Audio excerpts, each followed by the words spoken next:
Here I have DUODUOGO J6 Plus, and today I'm going to show you how to enter factory mode on this device. So first of all, you have to turn your device off, and after it turns off completely, what you have to do is to hold down combination of keys, power key and volume down at the same time, like this.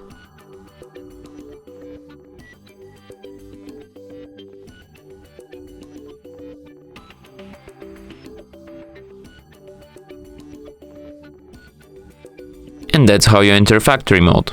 Here at the factory mode you can use volume keys to navigate and power key to select, and here you have such options as auto test, manual test, item test, test report, debug test, clear eMMC, version and reboot. If you want to exit this mode, just select the last option, reboot, and after that your device will be restarted as usual.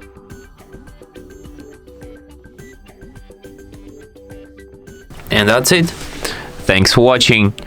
If you find this tutorial useful, don't forget to hit that like button and subscribe to our channel.